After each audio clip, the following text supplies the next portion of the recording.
বন্ধুরা দেখছেন আমি খাবার রাখছিলাম মিশরি ফার্মে বাচ্চাদের খাওয়ার জন্য। হাঁসগুলো আসতেছে, হ্যাঁ, এসে এসে এটা খাওয়ার জন্য চেষ্টা করতেছে। হ্যাঁ, দেখেন এখানে দরজা খোলা পাইছে, দেখবেন একটু দেখেন, একটু খেলা দেখেন। এই যে দেখেন দেখেন এখানে রাখবো, দেখবেন কি করে, একটু দেখেন দেখেন দেখেন অবস্থা শুকনো খাবার। হ্যাঁ দেখেন দেখেন কেন খাওয়া শুরু করে, যেহেতু আর ওদেরকে এখন খাবার দিব না, দেখেন একটু দেখছেন অবস্থা কীভাবে খাচ্ছে। হ্যাঁ, এই হলো রাজহাঁস, গলা অব্দি পর্যন্ত খায়, কোনো কথা হবে না। আর পাশাপাশি এই যে দেখেন আমার মিশরি ফার্মে, হ্যাঁ, এদেরকে খাবার টাবার দিচ্ছি, ওদেরকে খাবার দিই দুইবার, খাবার ইচ্ছা মতো ভরে দেই। আজকে দেখলাম খাবার রয়ে গেছে, কারণটা কি বুঝতেছি না। তো আসসালামু আলাইকুম ওয়া রাহমাতুল্লাহি ওয়া বারাকাতুহু। আমাদের পক্ষ থেকে সাত বাগানে সবাইকে স্বাগতম। বন্ধুরা যদি ওদের খাবার একটু পরে দিতাম, তো এখন যেহেতু ওরা খাবার জন্য পাগলামি করছে, এখন খাবার দিব আপনাদের সাথে নিয়ে। যদি এই খাবার হবে না, আরও অনেক খাবার দিব। তো বন্ধুরা দেখতে থাকুন, খাবার দিচ্ছি। ওরা খাবারের জন্য যখন পাগলামি শুরু করছে, এই যে দেখুন, হ্যাঁ, খাবারের জন্য পাগলামি শুরু করছে, মানে ওদের দেখেন এই যে ঠুকরাচ্ছে, দেখছেন বন্ধুরা, ঠুকরাচ্ছে, দেখতে পাচ্ছেন। তো বন্ধুরা এখন, হ্যাঁ, বিকালবেলা, যদিও বিকালবেলা, হ্যাঁ, দেখেন সূর্যের কী অবস্থা, প্রচুর তাপ দিচ্ছে।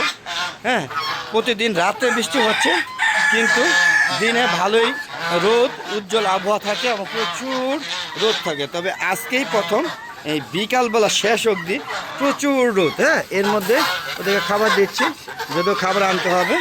দেখতে পাচ্ছেন ওই যে ওরা খাবার খাচ্ছে, ওদের খাবার দিতে হবে। এই দেখেন কীভাবে খাচ্ছে, বুঝতে পারছেন।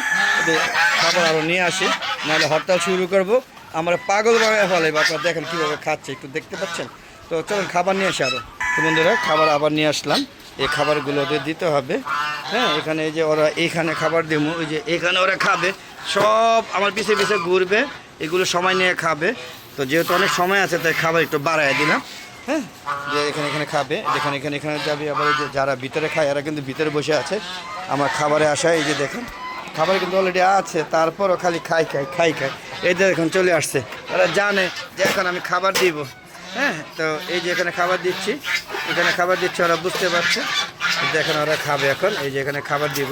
নাও খাও, নাও খাও। দেখেন এই যে অলরেডি খাওয়া শুরু করে দিয়েছে, দেখতে পাচ্ছেন। হ্যাঁ, খাবারের জন্য ওরা খুবই পাগলামি করে। আর রাজহাঁস বলেন আর চীনা হাঁস বলেন, এরা প্রচুর খাবার খায়। হাঁস মানে, হ্যাঁ, প্রচুর খাবার। আর ছাদে হাঁস মুরগি পাওয়া যায় খুব সহজে, তবে দেশি মুরগি হতে হবে। যদি আপনি অন্য কোনো মুরগি পালন করেন, তাহলে অবশ্যই খুব যত্ন করে এবং প্রতিটি ভ্যাকসিন সময় মতো দিয়ে তার পালন করতে হবে। আর না হলে যে আমি ঠিকমতো ভ্যাকসিন দিতাম না, আমার সব মারা গিয়েছে। এখন এই যে 3টা দেশি মুরগি আছে, আর মোরগ আছে 3টা, আর পাশাপাশি হাঁস। হ্যাঁ, হাঁস আল্লাহর মতো বেশ ভালো। মোরগ 3টা, আমার এই যে 1টা 2টা, এই যে আরেকটা 3টা, এই 3টা মোরগ। এই বাবা যে এনে বসে থাকে, হ্যাঁ, সুযোগ পেলে খাওয়া দাওয়া করে, ওকে সবাই অ্যাটাক করে। মোরগ 4টা, 4টা ভিতরে আটকানো আছে, দেখতে পাচ্ছেন। সবাই খাওয়া নিয়ে ব্যস্ত থাকবে। আর যেটা বলতে চাইছিলাম, যে ছাদে রাজহাঁস পালাটা মানে লাভ তো চিন্তা করতেই পারবেন না। প্রথমত হলো যে আপনাকে মাইনা নিতে হবে যে আপনি টাকা শুধু শুধু ফালাচ্ছেন, মানে জাস্ট শখ আর কি, জাস্ট যাও। দেখেন এই যে এরা প্রচুর খাবার খায়, ডিম পারে খুবই অল্প। যদিও আমরা যখন ডিম পাচ্ছে, বছরে 2বার ডিম পারে। হ্যাঁ, ছাদের কথা বলতেছি, এরা বাইরে বা নদীতে আপনারা কীভাবে পালেন আমি জানি না। আমি ছাদে যা পালতেছি আজকে 5 বছর ধরে, সেই অভিজ্ঞতা আলোকে বলছি। ছাদে হাঁস 4টা 5টা বেশি ডিম পারবেই না। হ্যাঁ, আবার 6 মাস পরে আবার 5টা ডিম পারে। তো এইরকম আর কি অবস্থা। তো এই যে আমার দেশি যে নিউ অ্যাডাল্ট যে বাচ্চাগুলো, এগুলো এখন ডিম পাড়ার বয়স হয় নাই, যদিও ওদের 6 মাস কাছাকাছি হয়ে গিয়েছে। এরা শীতের আগে ডিম পারবে না, কারণ ওদের ওইরকম কিছুই দেখতেছি না। ওরা যে ডিম পাড়ার জন্য যেই হাফ বাপ মিটিং করা বা ডিম পাড়ার জন্য প্রস্তুত হয়, সেরকম কোনো লক্ষণই নেই। তো আশা করি যে আরও সময় লাগবে, দেখতেই পাচ্ছেন। হ্যাঁ, আর এই যে আমার শৌখিন মোরগটা, আপনাদের কি বাপ ধরে বসে আছে, চোখটা দেখছেন। হ্যাঁ, কাজল কালোর চোখ, দেখেন কাজল কালোর চোখ, খুব সুন্দর। হ্যাঁ, আর এই যে আমার দেশে একটা মোরগ, এর বয়স কিন্তু আমার ছাদে প্রথম মোরগ পালনের বয়সটা। যদি আমি 6 বছর ধরে যাই না, 5 বছর বা 6 বছর ধরে আমি মুরগি পালতেছি। আমার ইউটিউব চ্যানেলের বয়সের সমান, যদিও মনিটাইজেশন ধারে কাছেও পাইনি। তো সে এখনও বেঁচে আছে, ওর বাপ চাচা পুলা মাইয়া বংশধর যা আছে সব, হ্যাঁ, ভাইরাসে, বার্ড ফ্লু ভাইরাসে মারা গিয়েছে। এরও একই অবস্থা, এর বয়স ওর থেকে একটু কম। ওর যদি 6 বছর হয়, ওর বয়স 5 বছর। যদিও ওটা 5 বছর হবে, এটা 4 বছর হবে, কারণ 6 বছর এখন আমার বাড়ি হয়নি। তো যেটা বলতে চেয়েছিলাম যে এরা এখনও বেঁচে আছে, কিন্তু এর সমস্ত বংশধর সব মারা গিয়েছে। তো আমার ছাদে দেখেন যে এখানে ছাদে আসলে ওকে খাবার দিতে হয়, আর খাবার না দিলে বুঝতেই পারছেন যে কীভাবে অ্যাটাক করে খাবার খায়। তো যা বলতেছিলাম, দেখেন ছাদে মোটামুটি সব ধরনের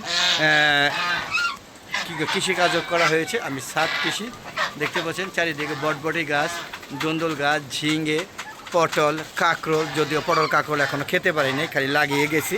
আর পাশাপাশি এই জায়গায় ডাঁটা শাক লাগাইছিলাম, এটা খেয়েছি। এখন পাট শাক লাগাইছি, দেখতে পাচ্ছেন মাশাআল্লাহ বেশ সুন্দর হয়েছে। আশা করি আরও সুন্দর হবে। আর ওগুলো পরিচর্যা চলছে। এগুলো কলমি শাক ছিল, সব ফালাই দিয়ে নতুন করে মাটি দিয়েছি সার টার মিশিয়ে। এটা কয়েকদিনের মধ্যেই মাটিটা যখন সারটা যখন মিক্সড হয়ে যাবে 7 দিন পরে আমি কলমি শাক আবার লাগিয়ে দিব। আর ডাঁটা শাক লাগাবো, এইটার মধ্যে কলমি শাক লাগাবো 3টায়, আর এগুলো সব ডাঁটা শাক লাগাবো। আশা করি আপনারা দেখবেন এবং দেখে সুন্দর সুন্দর মতামত দিবেন। তো বন্ধুরা, কেমন লাগলো আজকের ভিডিওগুলো? যদিও বিকালবেলা, এখন ভালোই বিকাল, এখন বিকাল 4:30 বাজে, হয়তো কিছুক্ষণের মধ্যে আজান দিবে, কিন্তু কি অবস্থা, প্রচুর রোদ। মানে আমি খাবার দিতাম হলে 5:30টার দিকে, কিন্তু ওরা আমি ছাদে আসতে পরে দেখলেনি তো খাবার কীভাবে কেড়ে নিল, তাই ওদের খাবারটা দিয়ে দিয়েছি। আর প্রচুর রোদ, দেখেন রোদের তীব্রতা মানে খুবই ভয়ঙ্কর।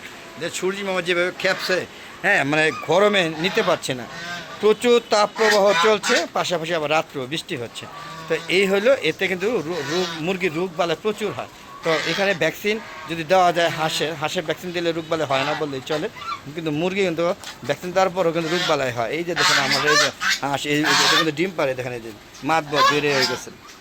তো বন্ধুরা, আমার একটা ফেসবুক পেজ আছে মিজান এগ্রো বিডি, আমার একটা ইউটিউব চ্যানেল আছে ফাওয়াদ এগ্রো। তো আপনার যেখান থেকে দেখেন না কেন অবশ্যই ফেসবুক পেজে দেখলে অবশ্যই পেজটাকে ফলো করবেন, আর ইউটিউব চ্যানেলের ভিডিও দেখলে অবশ্যই চ্যানেলটাকে সাবস্ক্রাইব করে পাশে বেল আইকনটা ক্লিক করে দিবেন। তো বন্ধুরা, আজ আর নয়, চলে যাবো যাওয়ার আগে সবার সুস্বাস্থ্যতা কামনা করে আমি ভিডিও শেষ করছি। আসসালামু আলাইকুম ওয়া রাহমাতুল্লাহি ওয়া বারাকাতুহু। বন্ধুরা, আবার দেখা হবে, ততক্ষণে বিদায় নিচ্ছি। প্রচুর গরম, তো আর বকবক করবো না। খুদা হাফেজ।